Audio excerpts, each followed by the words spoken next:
là aussi, ne soyons pas naïfs, c'est pas une question d'ego. La France n'a pas d'ego, la France, elle a des profits. La France n'a pas d'amis, la France a des alliés pour des bénéfices. Il faut arrêter d'avoir une vision romantique de ce qui se passe entre les États, de ce qui se passe entre les pays. C'est pas romantique, c'est une question d'intérêt et d'argent.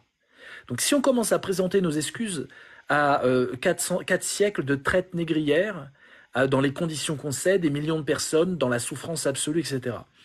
Bah, l'étape d'après, hein, nos musées sont remplis de belles œuvres d'art africaines, d'Obélix et autres.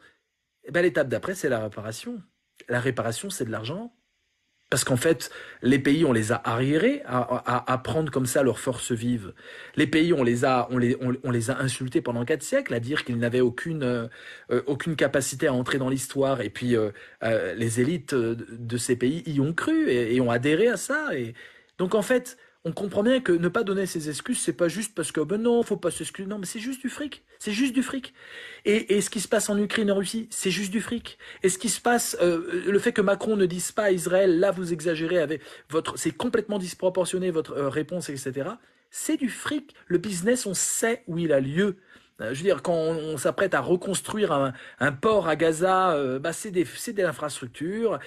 N'oublions pas que les hommes au pouvoir qui n'ont plus de cœur sont dans un cynisme dont on n'a pas idée. On en a idée parce qu'on le sait, mais ça nous dépassera toujours, Charles. Parce que nous, on a des petits cœurs qui battent. Donc ça nous dépassera toujours, le cynisme. Toi, tu es confronté à ça dans tes recherches, moi aussi. Les nazis, ça nous dépassera toujours, le cynisme. C'est le cynisme, mais c'est absolu. Parce que quand tu tues quelqu'un, et que tu acceptes ça, c'est quelque chose est mort en toi. Quelque chose est mort en toi. C'est comme ça que Daesh a pu faire des fanatiques. Il prenait des jeunes et il leur faisait égorger d'autres personnes. Et une fois qu'ils avaient fait cet acte, il n'y avait plus de retour en arrière. Parce que le cerveau vrille. Parce que quand vous commettez le pire, vous devenez fou en fait. Et la guerre traumatise. Et la Première Guerre mondiale a traumatisé des générations entières. Et la Deuxième Guerre mondiale s'est servi de ces traumatismes-là. On devient fou à mépriser l'humain. À se dire qu'on est dans des clans différents alors qu'on fait partie de la même espèce. Ça rend fou. Et donc le but du jeu, au nom de cette course au fric, c'est de rendre fou l'humanité. Et c'est pour ça que moi je les appelle des traîtres à l'humanité. C'est des traîtres à l'humanité, pas à la France, pas à la Palestine, c'est à l'humanité. Ils trahissent la survie de l'humanité. La survie réelle parce qu'il y a des guerres, la survie aussi parce qu'il y a l'écocide qui en fait rien à foutre des générations futures, mais rien à foutre. Mais quand je te dis rien à foutre, tu le sais bien puisque tu es plus calé que moi dans le domaine de l'écologie politique, mais tu sais bien à quel point ils peuvent en avoir rien à foutre. Je veux dire, la génération future, mes arrière-petits-enfants, mais qu'ils aillent se faire voir. Je m'en fous de polluer la terre. Moi, je jouis, je m'en mets plein la panse et j'aurais bien joui. Et comme ça, finalement, j'efface la peur de mourir. Parce qu'au bout du compte, pourquoi tant d'argent? Une fois que tu peux t'acheter tout le monde avec ton argent, tout le monde, des services sexuels, des soumis, des gens qui vont te pleurer quand tu seras sur ton lit de mort. Ils pleureront parce que tu auras du fric et qu'il y a un héritage.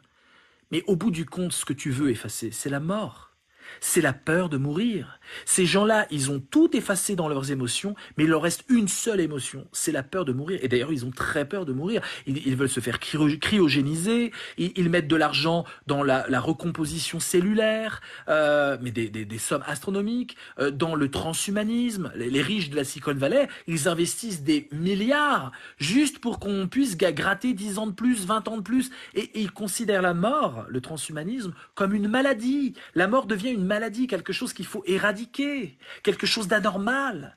Et tu vois bien qu'en fait tout ça, c'est une immense angoisse de mourir parce qu'ils ne sentent pas la vie les traverser. Parce que quand tu bloques l'amour en toi, tu te sens plus vivre. Quand tu bloques l'amour en toi et que tu te dis, dans un cynisme absolu, l'autre c'est un objet pour mon plaisir, en fait t'es déjà mort. T'es un zombie vraiment. Et du coup, tu dois absolument dépenser de l'argent pour te sentir vivre, mais surtout la mort est là et la mort, tu te dis mais je vais pouvoir l'annuler. Ce fantasme d'annuler la mort, c'est le seul truc qui leur reste dans l'esprit à ces gens-là. Alors bien sûr, comme ils ne peuvent pas, avant qu'est-ce qu'ils faisaient? Parce que ça, c'est ce que je te dis, c'est un truc humain qui existe depuis très longtemps. Avant, bah, ils construisaient des monuments, ils faisaient des guerres tellement atroces qu'ils se disent mon nom va traverser l'histoire. Mais je te jure que ça les fait jouir. Le mec de 90 ans qui a deux doigts de crever et qui dit bah au moins j'aurais marqué mon temps, en pire, en bien, en mal, peu importe, au moins quelque chose de moi me survivra. Ce qu'ils veulent, c'est féconder le temps. Ils veulent féconder nos cerveaux pour qu'on continue de parler d'eux 150 ans après leur mort. Regarde Napoléon, pourquoi tout ça? En fait, c'est que ça. Napoléon, c'est marquer son temps, marquer l'histoire. Et après, il y a des philosophes comme Hegel qui parlent des grands hommes de l'histoire qui marquent leur époque. C'est d'ailleurs, ils sont même pas personnels. Il y a une raison transpersonnelle qui les dépasse. Ce sont presque des objets d'une ruse de la raison de l'histoire et d'un développement de l'humain. Enfin, il y a toute une rhétorique complètement romantique pour dire finalement, tu vas pas crever, mec. Donc en fait, moi, j'en reviens vraiment à une analyse très simple. Et c'est une philosophe française qui en parle. C'est Antoinette Fouque, qui a fait l'édition des femmes, une édition féministe absolument géniale. Antoinette Fouque a dit c'est très simple. Les femmes mettent au monde, on va pas du tout les réduire à ça. On peut être une femme et ne pas mettre au monde, il n'y a aucun problème. Mais elles mettent au monde. En tout cas, si on doit mettre au monde, ça reste quand même les femmes, en attendant l'utérus artificiel et autres. Et donc, quelque part, elles sont comblées à l'endroit génésique, à l'endroit de la mise au monde. Les hommes, eux, ils ont une frustration génésique énorme.